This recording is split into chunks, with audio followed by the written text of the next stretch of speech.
ओम श्री लक्ष्मी नारायणाय नमः। राधे राधे मेरे प्यारे भाइयों बहनों माताओं व बंधुओं। आज एकादशी के दिन मैं आपको सुना रही हूँ भगवान विष्णु जी की कथा। बंधुओं, भगवान विष्णु की इस कथा में बतलाया गया है कि एकादशी की रात में जागरण करने का क्या महत्व है। बंधुओं, यदि आपने हमारे चैनल को अब तक सब्सक्राइब नहीं किया तो जरूर करें। बोलो विष्णु भगवान की जय। जो मनुष्य भी भगवान विष्णु के समीप एकादशी की रात को जागरण करते हैं, उसका फल क्या है? पक्षवर्धिनी एकादशी परम पुण्यमयी, सब पापों का नाश करने वाली है।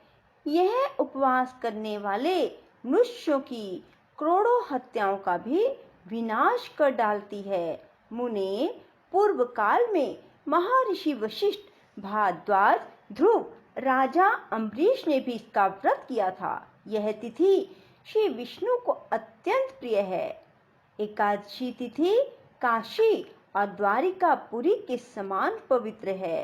भक्त पुरुष के उपवास करने पर यह उसे मनोवांछित फल प्रदान करती है।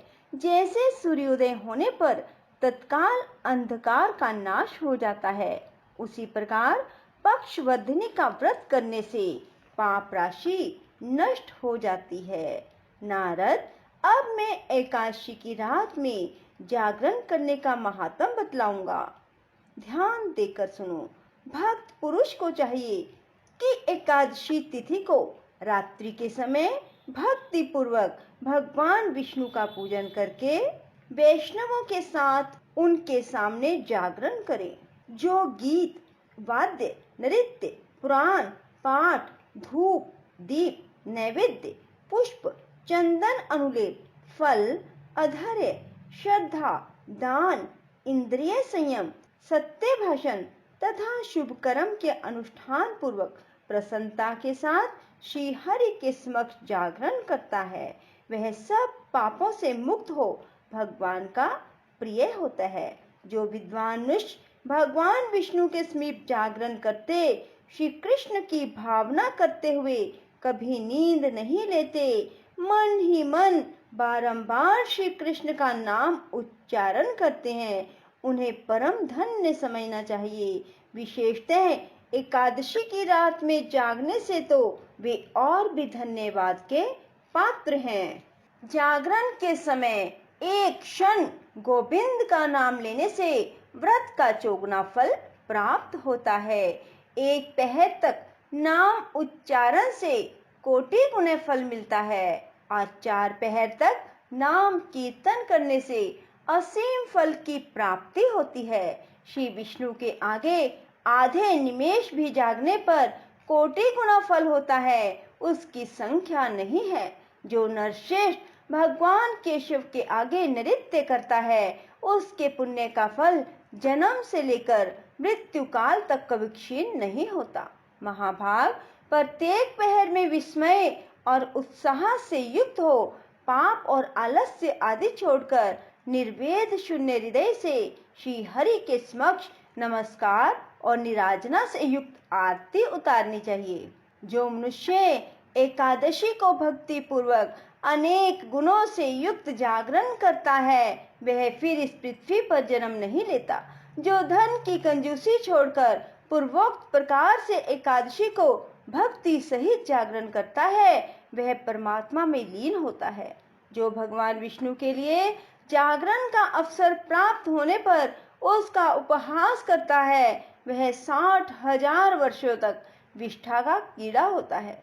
प्रतिदिन वेद शास्त्र में प्रायण यज्ञों का अनुष्ठान करने वाला ही क्यों ना हो, यदि एकादशी की रात में जागरण का समय आने पर उसकी निंदा करता है तो उसका अधो पतन होता है। जो मेरी शिव की पूजा करते हुए विष्णु की निंदा में तत्पर रहता है, वह अपनी 21 पीढ़ियों के साथ नरक में पड़ता है।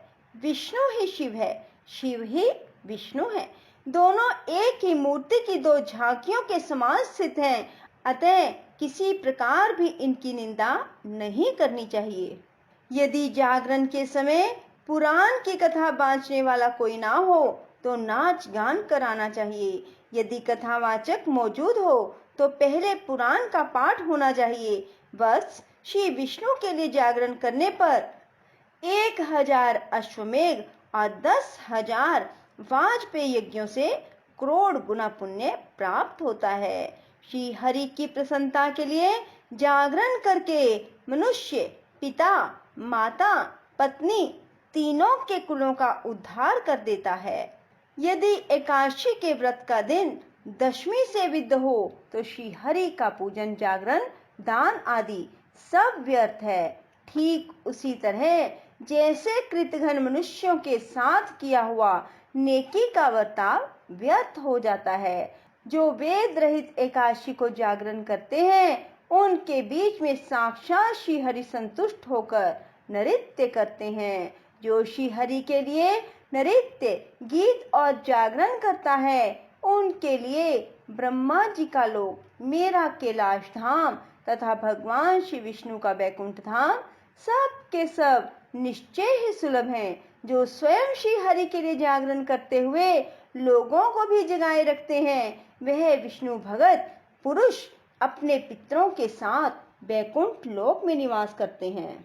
जो श्री हरि के जागरण करने की लोगों को सलाह देता है वह मनुष्य 60,000 वर्षों तक श्वेत द्वीप में निवास करता है। नारद, मनुष्य करोड़ों जन्मों में जो पाप संचित करता है वह सब श्री हरि के लिए एक रात जागरण करने पर नष्ट हो जाता है। जो शालग्राम शिला के समक्ष जागरण करते हैं उन्हें एक पहर में कोटि कोटि तीर्थों के सेवन का फल प्राप्त होता है। जागरण के लिए भगवान के मंदिर में जाते समय मनुष्य जितने पग चलता है वे सभी अश्वमेघ यज्ञ के समान फल देने वाले होते हैं।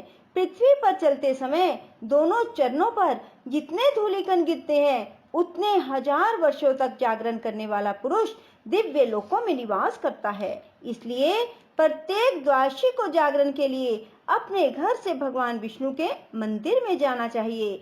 इससे कलिमल का विनाश होता है। दूसरों की निंदा में संलग्न होना, मन का प्रसन्न ना रहना, शास्त्र चर्चा का ना होना, संगीत का अभाव, दीपक ना जलाना, शक्ति के अनुसार पूजा के उपचारों का ना होना, उदासीनता, निंदा तथा कलह, इन दोषों से युक्त 9 प्रकार का जागरण अधम माना गया है। जिस जागरण में शास्त्र की चर्चा, सात्विक नृत्य, संगीत, वाद्य, ताल, तैल युक्त दीपक, कीर्तन, भक्ति भावना, प्रसन्नता, संतोषजनकता, समुदाय की उपस्थिति, लोगों के मनोरंजन का सात्विक साधन हो वह उक्त 12 गुणों से युक्त जागरण भगवान को बहुत प्रिय है। शुक्ल और कृष्ण दोनों ही पक्षों की एकादशी को प्रयत्न पूर्वक जागरण करना चाहिए। नारद, परदेश में जाने पर मार्ग का थका मांदा होने पर भी जो द्वादशी को भगवान वसुदेव के निमित्त किए जाने वाले जागरण का नियम नहीं छोड़ता वह मुझे विशेष प्रिय है। जो एकादशी के दिन भोजन कर लेता है उसे पशु से भी गया बीता समझना चाहिए। वह ना तो शिव का उपासक है, ना सूर्य का, ना देवी का भगत है और ना गणेश जी का। जो एकादशी को जागरण करते हैं उनका बाहर भीतर यदि करोड़ों पापों से घिरा हो तो भी वे मुक्त हो जाते हैं। वेद रहित द्वादशी का व्रत और श्री विष्णु के लिए किए जाने वाला जागरण यमदूतों का मान मर्दन करने वाला है। मुनिश्रेष्ठ, एकादशी को जागरण करने वाला मनुष्य अवश्य मुक्त हो जाता है। जो रात को भगवान वसुदेव के समक्ष जागरण में प्रवृत्त होने पर प्रसन्न चित्त हो ताली बजाते हुए नृत्य करता है, नाना प्रकार के कौतुक दिखाते हुए मुख से गीत गाता, वैष्णव जनों का मनोरंजन करते हुए श्री कृष्ण चरित का पाठ करता, रोमांचित होकर मुख से बाजा बजाता और स्वेच्छानुसार धार्मिक आलाप करते हुए भांति भांति के नृत्य का प्रदर्शन करता है वह भगवान का प्रिय है। इन भावों के साथ जो श्री हरि के लिए जागरण करता है उसे नैमिष कोटि तीर्थ का फल प्राप्त होता है। जो शांत चित्त से श्री हरि को धूप आरती दिखाते हुए रात में जागरण करता है, वह 7 द्वीपों तक अधिपति होता है। ब्रह्म हत्या के समान भी जो कोई पाप हो, वे सब श्री कृष्ण की प्रीति के लिए जागरण करने पर नष्ट हो जाते हैं। एक और उत्तम दक्षिणा के साथ समाप्त होने वाले संपूर्ण यज्ञ और दूसरी ओर देवादिदेव श्री कृष्ण को प्रिय लगने वाला एकादशी का जागरण दोनों समान है। जहाँ भगवान के लिए जागरण किया जाता है, वहाँ काशी, पुष्कर, प्रयाग, नैमिषारण्य, शालग्राम नामक महाक्षेत्र, आबू, सोरों, मथुरा तथा संपूर्ण तीर्थ निवास करते हैं। समस्त यज्ञ और चारों वेद भी श्री हरि के निमित्त किए जाने वाले जागरण के स्थान पर उपस्थित होते हैं। गंगा, सरस्वती, तापी, यमुना, सतलुज, चंद्रभागा, वितस्ता आदि संपूर्ण नदियां भी वहां जाती हैं।